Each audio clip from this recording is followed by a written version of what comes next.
My mom used to tell me when I was a kid, it's like, if you're going to do it, don't complain about it. Like, I quit my job as soon as I opened up my gym because I didn't want to have that hanging over my head. How did you end up here on the podcast? Man, you kept bugging me about it.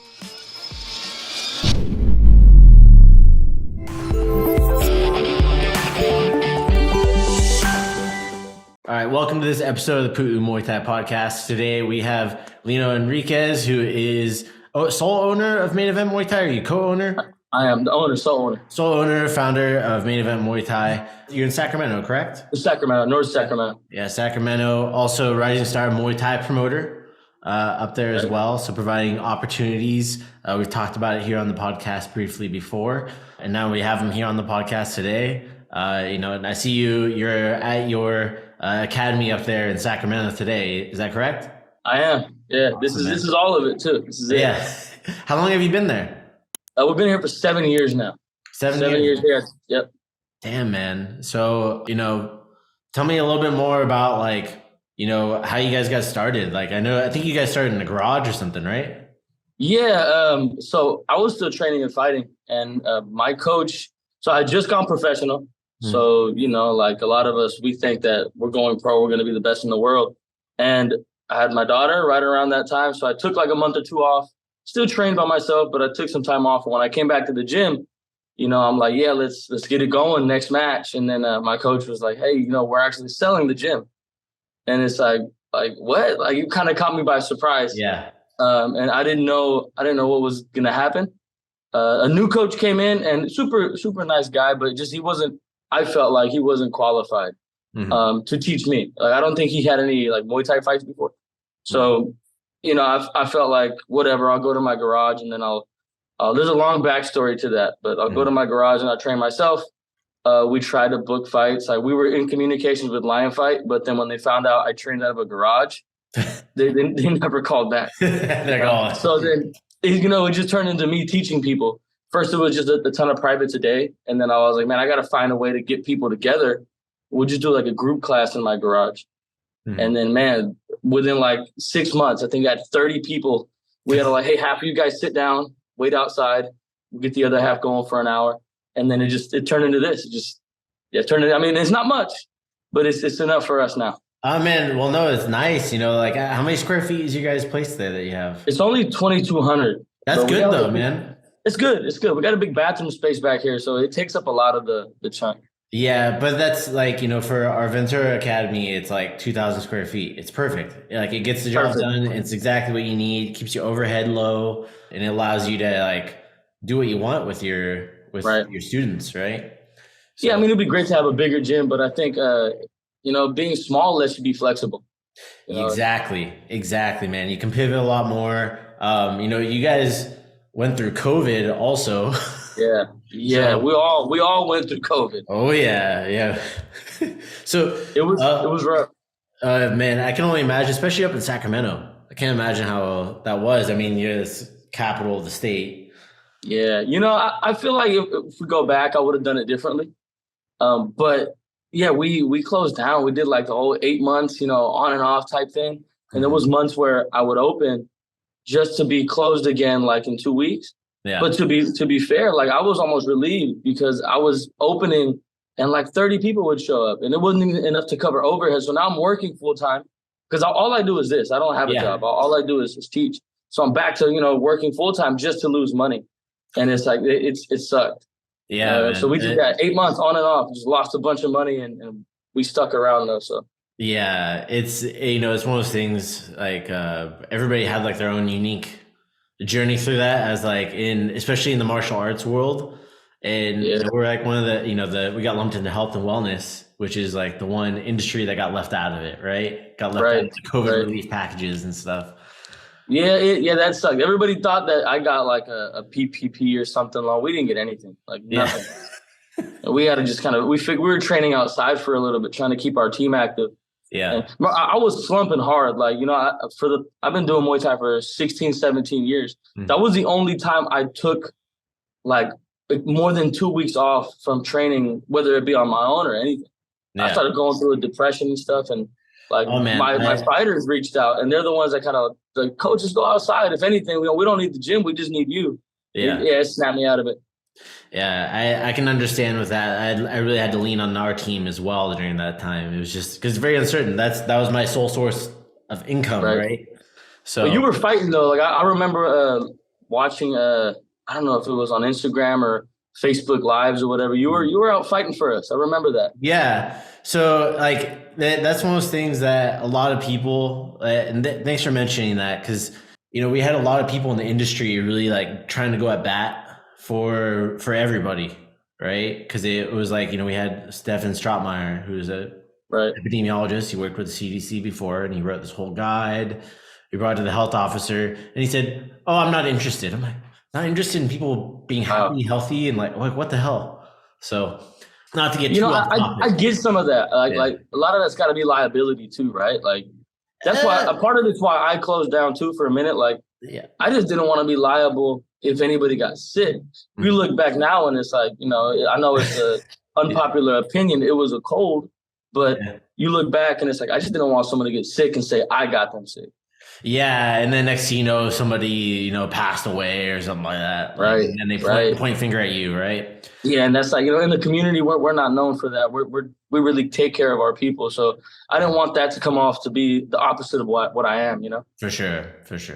Well, let's go into our first segment here. Talk about like focus and preparation. Do you have like a secret message or like idea or maybe a product that you can share with us here at Pu'u Muay Thai Podcast that helps you like focus and tackle your priorities? We talked about some of the stuff you're dealing with today. There's a lot, you pull in a lot of different directions. What helps you really tackle that? Man, taking notes, like writing everything down.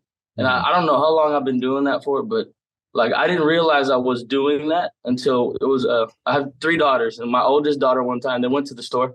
She came back with a pack of sticky notes, and she was like, "Hey Dad, like I got you your favorite." And I'm like, "What?" She's like, "I got you sticky notes." And I was like, well, "They're not my favorite." And she was like, "Dad, you always use them." And I looked around my room, my little office, and it's like I got sticky notes on the door, on the computer, on the whiteboard. Like I'll write things on my whiteboard, and then I'll put the sticky note on the whiteboard to remind me what to write on the whiteboard. So writing everything down, like otherwise my brain it's all over the place. I can feel that 100%. And I just had somebody on here on the last episode as well. We were talking about this. It's a recurring theme I'm noticing for business people.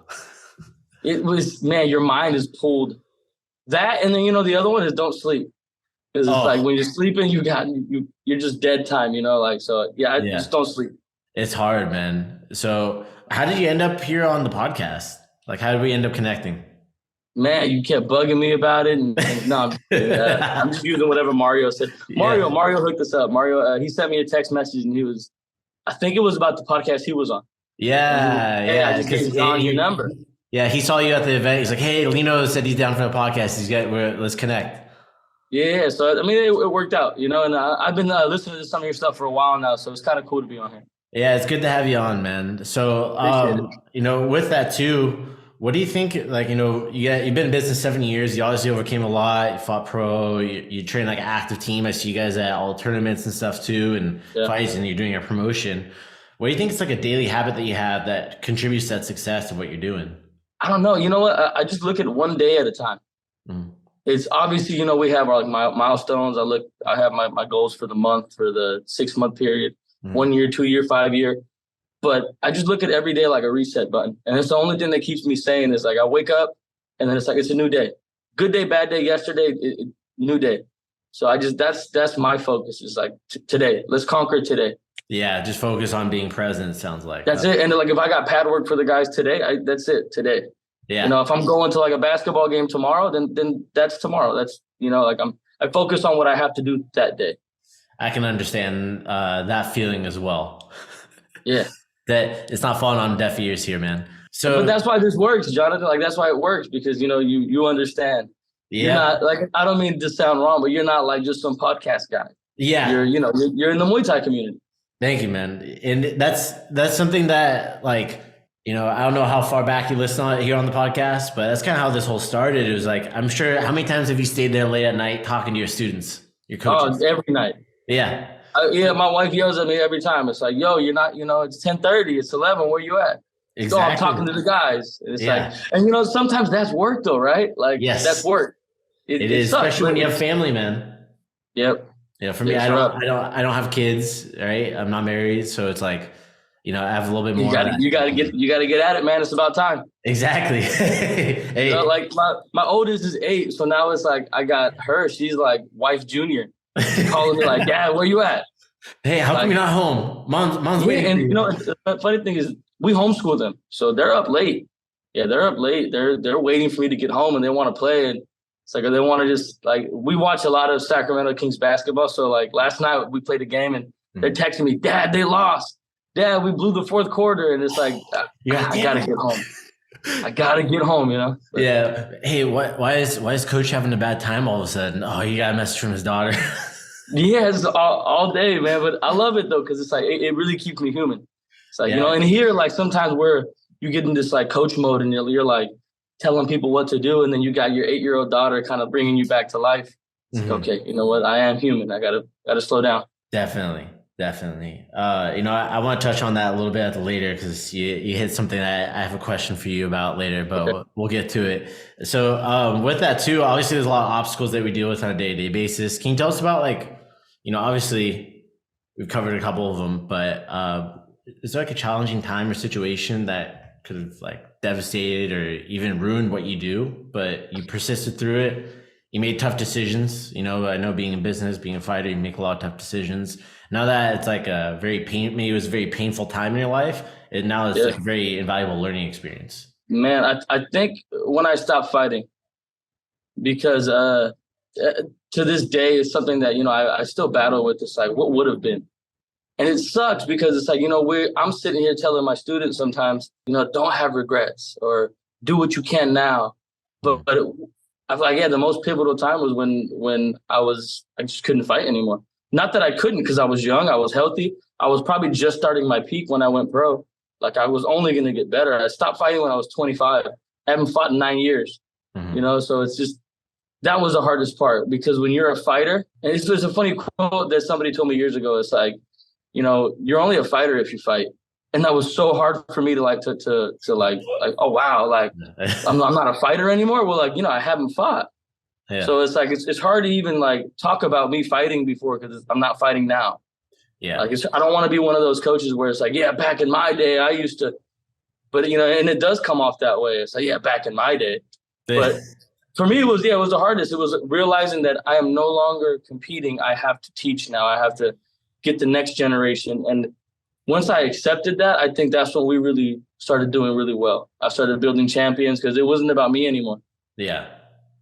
And, now like looking on to, you said you've been there 7 years, is like, you're like 3-4 generations into your student base, right? Yeah.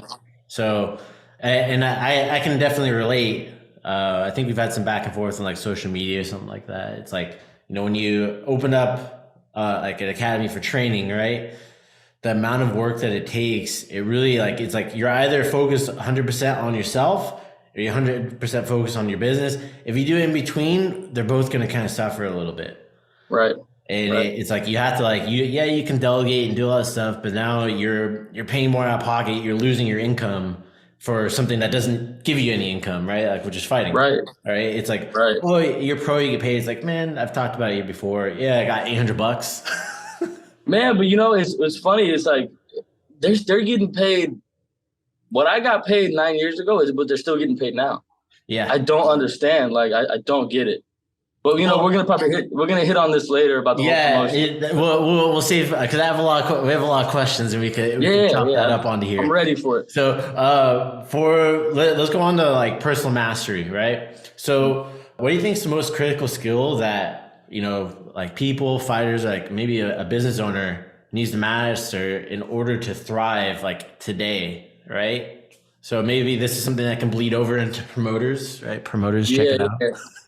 No, I don't know if that, but just in anything. And I remind myself every day, like, to be fearless, and it's like, obviously, like, it takes a while to get there. It's not something where you can just be fearless all the time. But in business is like, it's full of sharks, and it's like, you gotta be fearless in those waters. If you're gonna swing, you might as well swing big.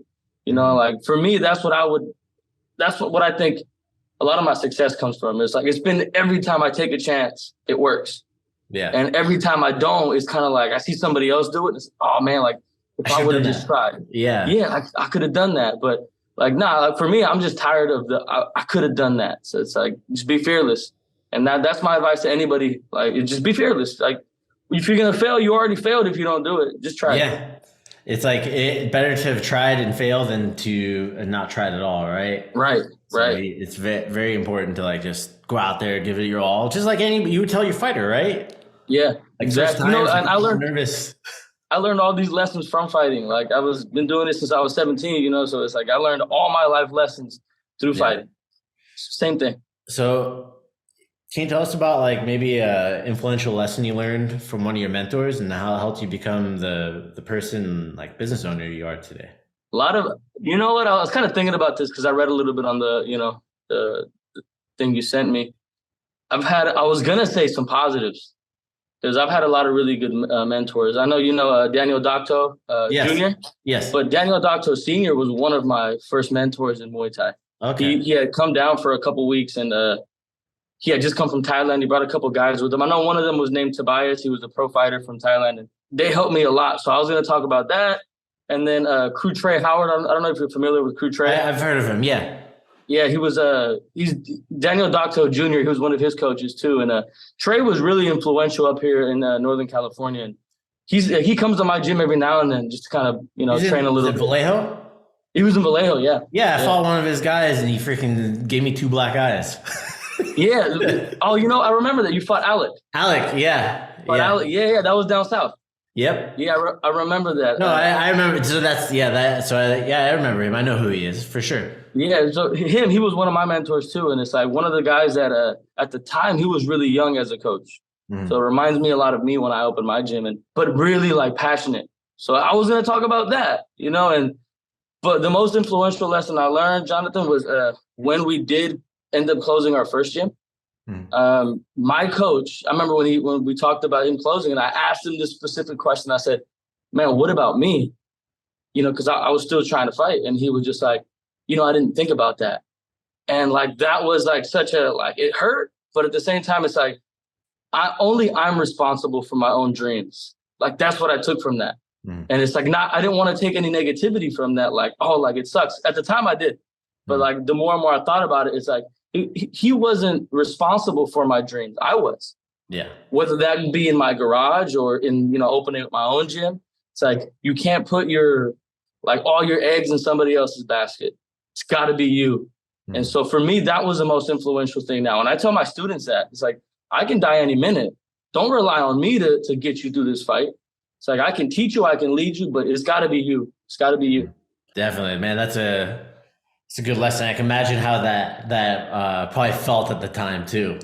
Yeah, I took it personal at first, I think. But, I don't think there was anything personal about it because, at the end of the day, it's like we all got to take care of ourselves.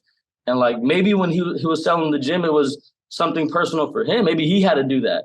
Mm-hmm. So I didn't take it later on in life. I didn't take it personal like it was an attack towards me. Although I might have felt I get it. Yeah. Yeah, I get it. And then now owning a gym, it's like, I get it. I totally get it. Yeah. It's something that's like, you need the context behind it, right? Yeah. And as fighters, you don't get that. Like, I'm sure you've dealt with some of your own fight team. It's like, they're asking more and more of you. And it's like, bro, hold up, man. You're paying me what like someone coming in for weight loss is paying. Like, relax, man. Yeah. So, once you own the gym, you're like, I get it. Like, I could have been one of those guys too. I get it. I always use the analogy, and I'm not sure if I've shared it here before, but how like you have a car shop, right? The people that they get into maybe a car shop because they like working on cars. They become a mechanic. Right. They go to like the school for it, trade. Like, hey, I work on cars. I like it. And they have their like show car, right? Like the lowrider they work on the weekend. They drink beers with the boys. They, with their friends, and they're working on the car. And they bring it out to the car show. Like, yeah, look what we did. They don't get paid for that. Right. And that's fighting in Muay Thai. Exactly. And so it's like, I explain this to my fighters though. Like I used to like not tell them. I just, go about it. But now I explain that to them. It's like, bro, I'm taking time away from my kids. Like I'm in a hotel room with a bunch of stinky fighters. Like I'd rather be with my kids.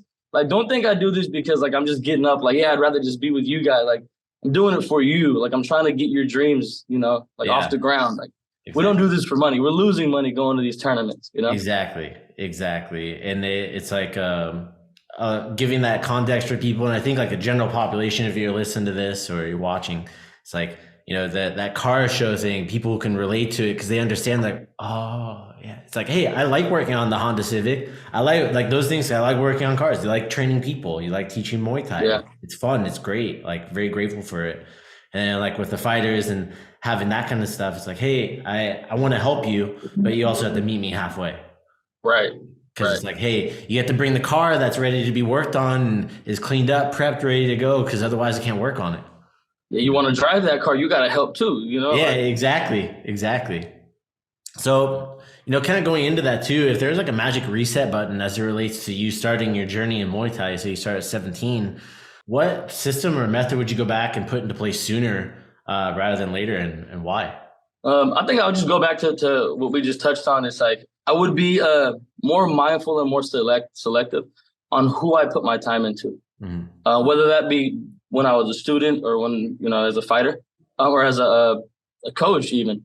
It's like, who am I putting my time into? Because like there's a lot of time when my kids were growing up, when we're in tournaments, we're going to places and some of those fighters aren't here anymore. And it sucks to like, because I looked at them like family. Maybe they didn't think the same of me, but I would, if I can go back, I would be a lot more selective on like who I do spend my time in with. We can get money back. You can't get time, man. My kids they're older now. Yeah. And it's like, nah, I'm going to make sure that I spend my time correctly. Awesome. Solid advice for anybody that's out there listening or watching, especially if you're early in entrepreneurship or your business or even fighting and stuff like that too. It's important to understand where you invest your time and the people you invest your time into, right? So, with that too, what's one strategy or recipe that other business owners or other teams could consistently apply every day, and you think that would compound into bigger wins for them? Again, fearlessness. Yeah. Fearlessness. I'm gonna always say that. I'm gonna harp on that forever. Double down, triple down if I have to. Fearlessness. Yeah, to be fearless in what you do and just go for it, right? Yeah, I mean, like we talked about, you just do it. If you're gonna do it, just go all the way. Like my mom used to tell me when I was a kid, it's like, if you're gonna do it, don't complain about it. Yeah. And she would say it all the time. And I don't even know why she would say these things. It'd be the littlest thing, like cutting the grass. And it's like, if you're gonna do it, don't complain about it. And so like to this day now, it's like, why bitch and complain? Just do it. I'm gonna just do it.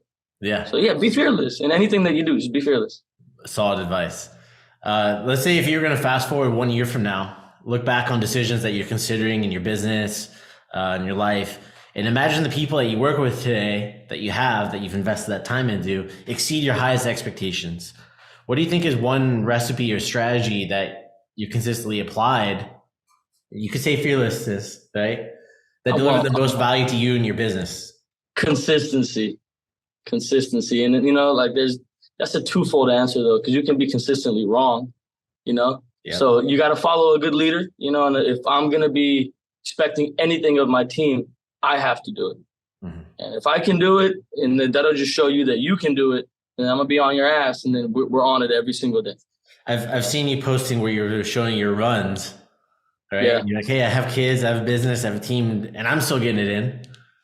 Yeah, well, I haven't ran in a while now, right? Since we've done the promotion. Yeah. Like I've been busy, but I'm gonna get back to it. I'll get back to it. So let's say that you're standing in front of a room of like other Muay Thai people that may be looking at their like personal training, doing one-on-ones, or opening up their own school. Just like you when you were starting out, like you're like, hey, I guess I'm gonna start in my garage.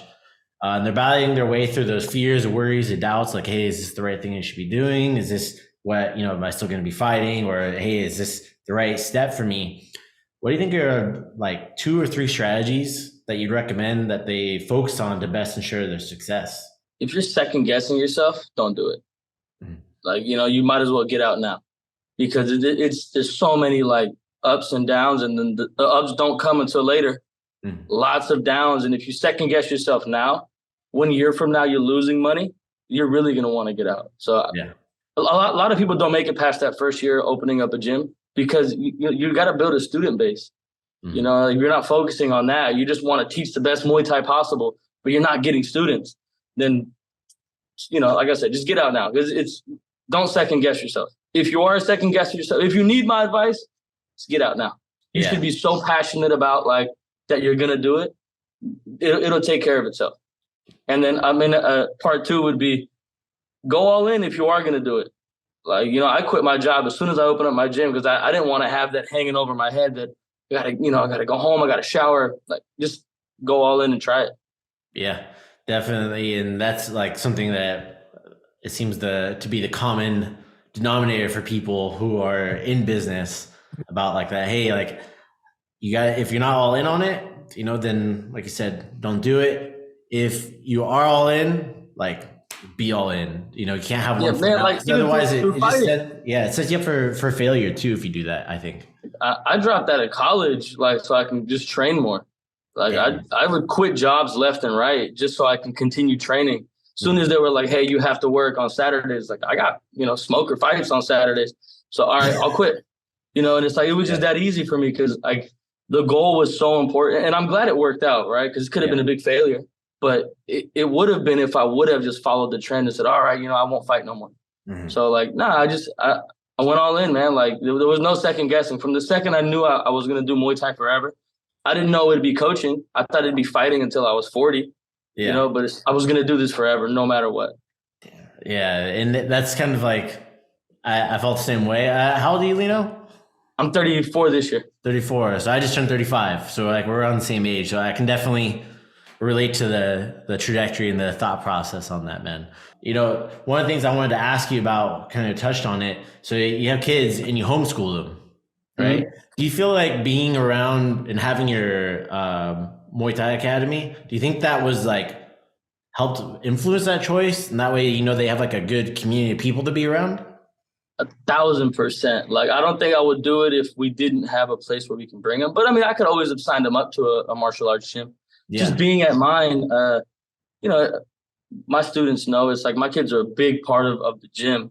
Like I have them sometimes like, they're at our events. They're the ones that hand out the medals. They're the ones you talked about. Like I want them up in front of people, not just communicating, but being able to lead and talk to people. That's the part that I think that a lot of kids get from school. I won't get into like a whole like political topic about school, but what are you doing with my kid for 8 hours? Like you're not teaching them for 8 hours. I teach kids. They're not going to listen for 8 hours. A lot of it is just kind of like leading them around and making sure they're not fighting each other for 8 hours. But if we have the means, like a gym where we can bring them and socialize, then, we took that route. Yeah. The reason I'm asking is like, I've told myself, like, if I have kids, I'm going to homeschool them. And it's like the martial arts community that they would be raised in within our doors would be like perfect for them. It is. I think so. We won't know until they're 18 or they're 20. We'll figure it out. I've seen a lot of kids grow up through martial arts and they had their families like that and they all end up turning out great. Some of them don't end up being martial artists and that's fine. Right. But I like that they get to see me in my element too, and they're at home with my wife and, she's raising them obviously and she's doing the teaching and a lot of the school stuff. But when they come here, they get to see me in my element. Mm-hmm. They get to see like, oh, maybe I can open up a business. Like, and I don't have a degree. Like I said, I dropped out of college. So it's like, if they see me like, we don't have to just adhere to what society thinks. Yeah. We can maybe open up a nail salon or a hair salon or even a gym. Yeah. Awesome, man. And it's good to have that. Like for me, I grew up around the surf industry with my parents. They had skate and surf shop. They had surfboard manufacturing, like warehouse where they were shaping boards and they had people shaping for them. And it was like, my parents were like, my dad's like, you're surfing. My dad's Hawaiian. So he's like, you're surfing. You got to do this. I'm like, I'm doing the exact opposite of surfing. I want to go fight. But I mean, but you opened up a gym though. So in a way, it's the work. Well, what's funny about that too is I opened up the space I got into in Ventura is right next door to one of the locations that they had in Ventura. And it was like complete accident. Like I wasn't looking for it and all that stuff. So it's funny how like this goes into this and the chances of your kids going that route is much higher, I think, by them seeing you kind of go through it and, with your family and build it up like, hey, I can do this too if my dad can do it. Right. Yeah, I have an older cousin who he owns a really big produce company in Sacramento. Wow. And he was one that I never asked directly, but I'd seen how he started and the struggles he went through until like now he's doing really well. I think he's the biggest produce company in the area. Oh shit. And it's like I was able to look and be like, you know what, like I can just kind of take the blueprint and know there's going to be ups and downs. So I think having someone to look up to like that, like it was a huge part for me. And I never tell him this, I don't speak to, he's so busy. You talk about busy, he's busy, but like he was super influential. So having someone like that is huge. And I was called crazy when I first opened up the gym. Like the last job that I had, the manager was like, even though you're quitting, we're going to put your 2 weeks notice in, and if you have to come back, don't worry about it. And I was so offended. Like, I'm never coming back. Like, but I was the only one that believed that. Like, I'm never coming back. And now I have a bunch of like my students, they're opening businesses, and like, it's really cool when somebody does it and they break through, a lot of people feel confident, Yeah. Cause like, oh man, they did it. Like my training partner did it. Like, hey, maybe I could do it. Yeah. Like yeah. That's awesome. Exactly. So, going into that too, you're wearing the Rising Star Muay Thai promotion shirt. How did you end up getting into promoting, and like, what was the catalyst for that? I won't say names and nothing like that, but like shitty promotions, like there's, it's kind of like if there's not what you want out there, it's like, do you just keep doing the wrong things? Do you keep supporting what you don't support just to get your guys fights? Yeah. Do you wait just only for the tournaments? If no one's going to build our area up, like, do I just wait and see our area suffer? Yeah. Like, and it's like, at one point it's like, and this has been a thought I've had for years, like the idea for Rising Stars was before even COVID stuff like happened. So we've had the name and all the stuff like done. Like, I had shorts ready during COVID, and we didn't even have a show until 2022. Yeah. So it's like it was just a matter of time until this happened. I think I was kind of waiting to see if anybody would step up, and there hadn't been amateur Muay Thai since before COVID. And it was like, you know what, like we'll do it. We'll do it, and we'll treat the fighters fairly. Yeah. And like, that's what I talked about with Mario about this stuff, and kind of like the optics of what you guys are doing too. Like you said, you have your kids giving the medals and stuff like that. It's not like, for those that don't know, is you go to an event and you see ring girls, it's like supposed to be a family friendly event. It's like, right. How's that family friendly, right? A girl with her, right. Half naked woman. Well, me having daughters too, it's like, I want my daughters to look at the girls fighting and be like, that's who I want to be like.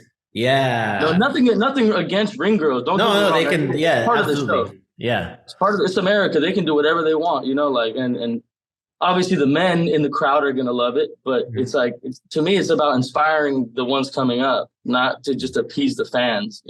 Hence the name Rising Stars. Yeah. Right. Yeah.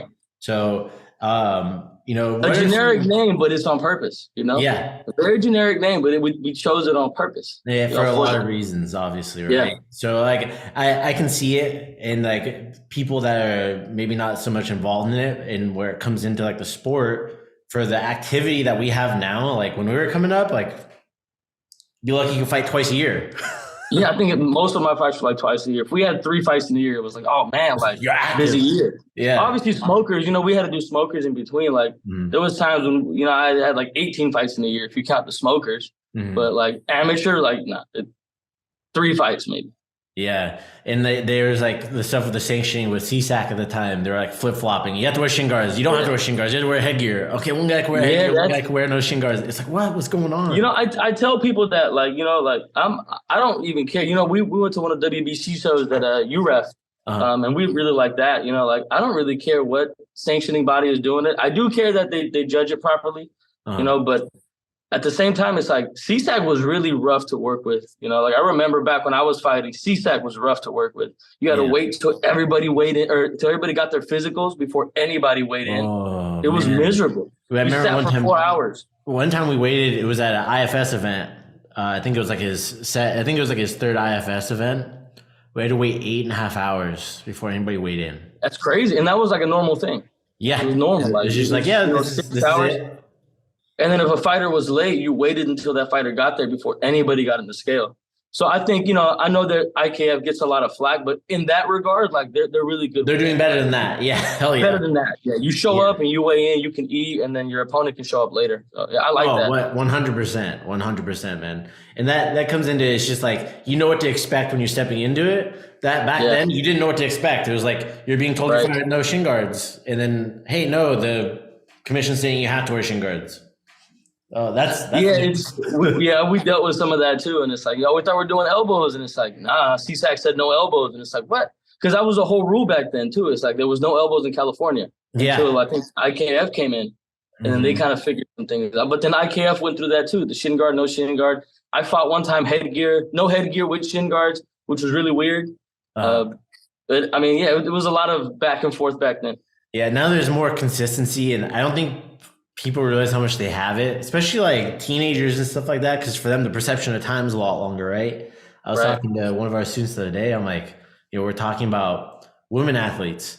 I was like, man, it wasn't until like November 2021, women couldn't even fight in the ring at Lumpini and Rajadamnern. Like, this is new. It's new territory. It's new, yeah. And now, like, that's the thing with like the whole RWS and then the one fights in Thailand, and it's different. We didn't come up watching that. Like, at least I didn't. Like, I watched a lot of the golden era stuff, and then even the stuff from like the 2010s. Like, I watched some of that stuff. Like, I was watching Nongo when Nongo was in his prime. Like not Nongo on one. I saw I saw Nongo fight at Lumpini, like the old Lumpini and shit. It's like seeing that stuff was like, it was different, but it's also super cool to see this kind of like new generation and having the trajectory it's gonna have on the sport with people having more exposure to high level Muay Thai. Yeah, I see that for sure. Yeah, it wasn't like hey, my uncle trains Muay Thai. He said to kick trees.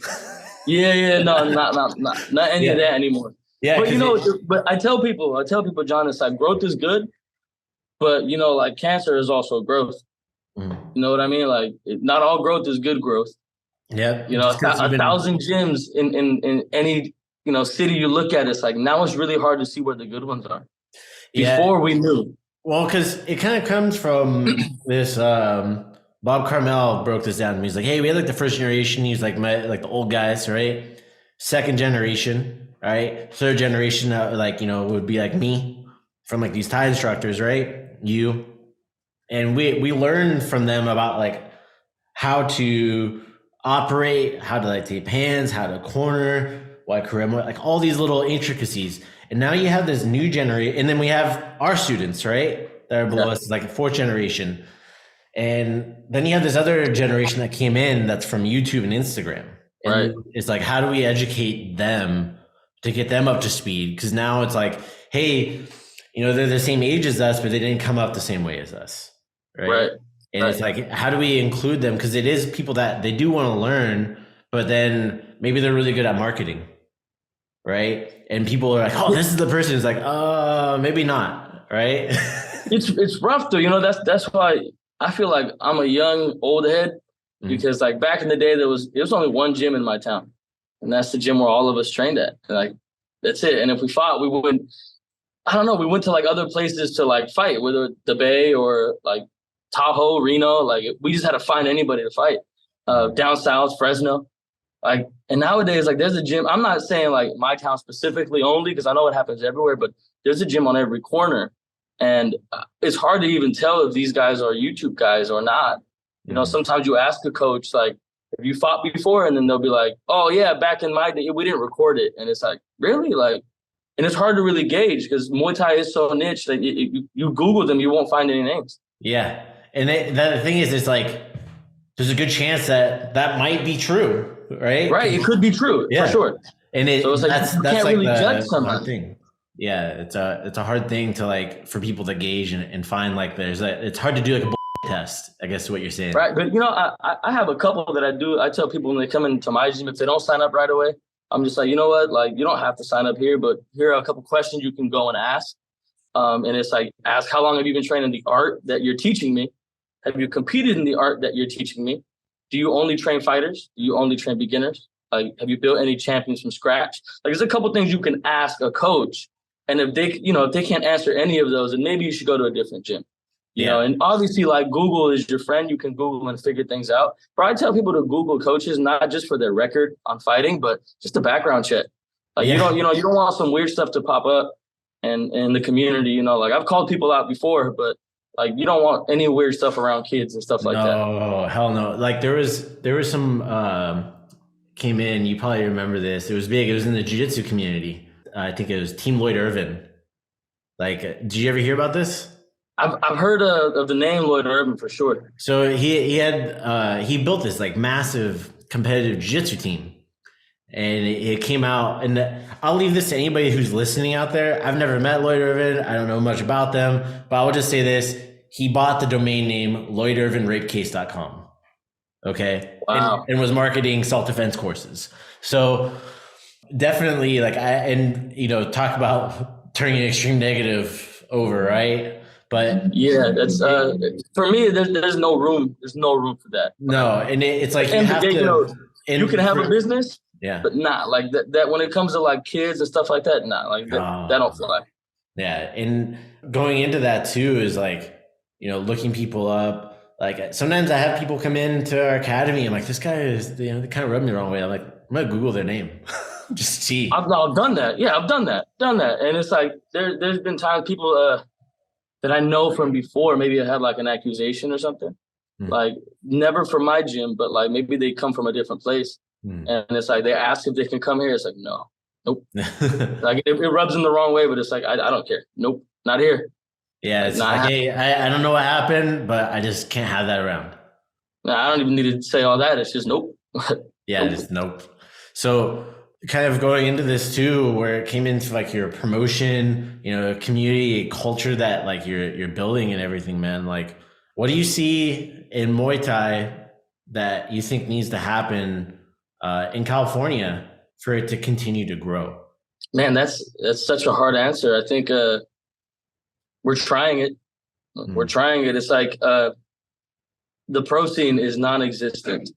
And don't get me wrong, there is shows that are having pros on, but I feel like right now, because this is going to be like our eventual goal, but I won't say too much because, whatever, but I don't want it to be like a dart contest. It's like we're having a pro show and then just hope you can connect two together. It should be people that you've built up, maybe through the amateurs, hopefully people that we built up. So then when we do have a show, we can just pick from that pool of people. Like if you fought for us and you're ready to go pro, then it's like, hey, Jonathan, we can offer you something. We know you bring a decent crowd. We'll pay you more than such and such will pay. But I think with the PMTs and stuff right now, the bottom feeding, and I don't want to call them bottom feeders. They do help. PMTs do help. But a lot of people are staying there, and then amateur is becoming what pro used to be. Yes. And so MMA, I think we need to bring it. We need to bring it back to where amateurs is what's developing the next stage. MMA kind of went through this too with camo, because they used to make the amateurs wear rash guards, and that was like the differentiation between it. Right. Like, hey, amateurs don't have to wear rash guards, and then promoters are like, well, why would I have a pro fighter when I can have an amateur fighter and not pay them? Right. Right. And like, it gets them into a business model. Like people don't understand like profit and loss statement. Like, hey, now you're digging into the profits when they add in a pro fighter onto there, because now you're having to pay more to the state, put money in escrow account, higher insurance, all this other fight purses, more travel, different sanctioning fees. Then the thing is that they get really reliant on just amateur, and they have a consistent business model. Like, why would they change that? Why would you change? Yeah. It's like, hey, and as a business person, it's like, I get it. You're making money. Yeah, keep doing it. But then from like a Muay Thai standpoint, you're like, damn, that's kind of shooting us in the foot. It's funny you say that, like, cut into your profit margin I know other promoters won't copy this, but I cut into my profit margin on purpose right now. Like, we give them shorts, we give merch, we take care of the fighters. I pay for the photographer myself. Shout out to Gabe Torres, like I paid Gabe myself so he can give us all the photos and we're not gouging fighters afterwards. I pay for the video and we put that out for free later. If we have an out-of-town fighter, I try to get them a hotel at least. And then when we've gotten people that come out, some are really cool. Like we have some come from Hawaii from the Mango Tree, and they're super cool. They'll cover their own airfare and stuff. But I had a kid come out from Mexico and I covered his airfare and all of his no, I lied. He got his airfare. I covered all of his hotel. Mm-hmm. So like, and that's someone staying for 6 days almost. Yeah, that's a lot of money. Yeah, but he was fighting Cy Hansen, who's a really talented kid out from Sacramento. One of our rising stars.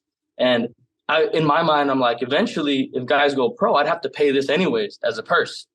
So it's like, let me cut into the profit margin now on purpose and just see where we'd be at when we do the pro shows. That makes sense, man. And like, because you kind of want to see the test run. Yeah. Yeah. See Yeah. what A you need test to run where do. it's like, it's still amateur. Like I know I'm not dealing with the same commission as I would be for pros. I know insurances probably go up a little bit. I would, if I had a pro show, I'd get 2 ambulances, so we're not sitting around while someone's in the back, you know? Yeah. Yeah, so it's like there's certain things that I'd have to pay for. So now it's like, why not knock some of those down now, so we're kind of used to that later. Well, let's talk about that real quick. The 2 ambulances. So for people that don't know, you have to have an ambulance, like a medical transport, on site in order for it to happen. So if someone gets knocked out and goes to the hospital, the whole show stops until they send a new ambulance out. And that can sometimes be half hour. Sometimes it could be 2 or 3 hours. Or sometimes they're saying, I'm not coming back. And the show. Right. Sometimes they just won't. Yeah. They just won't go back. And the show ends. And we've been to those. I'm sure you've been there. We've had a fighter who was next up and he was supposed to fight. And our friend's fighter got knocked out. We're like, oh, I hope he's okay. And then the commission says, hey guys, ambulance is not coming back. Show's over. We're taped up, gloved up, ready to go. Yeah. Yeah, we have a really good relationship with ambulance company up here, AMR, and so they're cool. Like they're right down the street from where we do our venue. So I know they'd always send somebody. But if I had a pro show, like I'd do 2. I'd get 2. Yeah, and it's just like because you just want to like cover your bases. You know, too much money is on the line, right? It's like, hey, and you know, right, like of course, it's like the production matters when it's pro because people are paying for a production. We'll kind of go back to what we do now. It's like, I'm not paying high quality production, so I can spend money somewhere else where I would be spending it on the production later. Jonathan, I do not care about making money with these amateur shows at all. Like people know they come to our shows. We've sold out 2 of the 4 that we've had. We only had 4, you know, but it's like we're selling, you know, almost 1,000 tickets here in like a small community. Yeah, and I'm keeping tickets affordable. I'm letting kids that last event was 8 and under getting free. This time we're going to 5 and under because people lie. They like too much and they get their 12-year-olds in for free. So this time, you know, I'm not mad at that. Yeah, it's like the event. Like I get it, but still, hey, do better. Yeah, do better. You know, we're checking birth certificates. We're on to you. We're on to you. No, and I always tell them that too. When I tell the coaches, it's like, look, tickets we do 45, super affordable for an amateur show. Tickets are 45, under a certain age is free. And I was like, and if you can fool us at the door, shame on you, but fair play. Yeah. You know? And everybody just laughs, but it's true. Like we're not going to sit here and check IDs or birth certificates. No, but you know, like I said, we sold out. We're trying to get to a point where we know we can run a pro show, and I know we can now because I don't care about like the profit or whatever, but to be able to pay the fighters well, that's where I want to get to. Yeah, you don't want to be the person who's paying the same as they were 8 years ago. No, I mean, but that's what it is right now, right? Like that's just what it is. And there's no like, I'm not blaming promoters. No. I get how hard it is. It's just that's just what it is. Yeah. Like I don't know why CSAC hasn't changed it. I think the minimum is like $100 a round. Yeah. And it's like I think that should change. I don't know how else we can do it. At least adjust for inflation, please. Please, but then what are we paying them? Like $1,500 to $2,000 to debut? Yeah. Like not everybody's worth that. Not everybody's worth that. Exactly. And this comes into some of the media and stuff like that too that goes on nowadays. Like when we're coming through, like Black Belt Magazine was kind of still a thing. Like it was on its way out, and like digital media, YouTube was just starting and everything like that too. So kind of going in to wrap things up, you know, like how can people find people knocking on my door right now? How can people find your gym? How can people find your promotion? Main Event Muay Thai everywhere. Rising Stars _ Muay Thai on Instagram. Look me up, Lino Enriquez. I don't know, just support. You know, like we're trying to do good things for the community. Absolutely. If you don't support us, great. We don't care. We're gonna keep doing what we're doing and trying to build up Muay Thai. Awesome, man. Well, I'll make sure to link that down in the show notes for anybody that's listening on there. Good. Lino, thanks so much for coming in today, man. Appreciate you. Appreciate you, brother. We'll chat soon.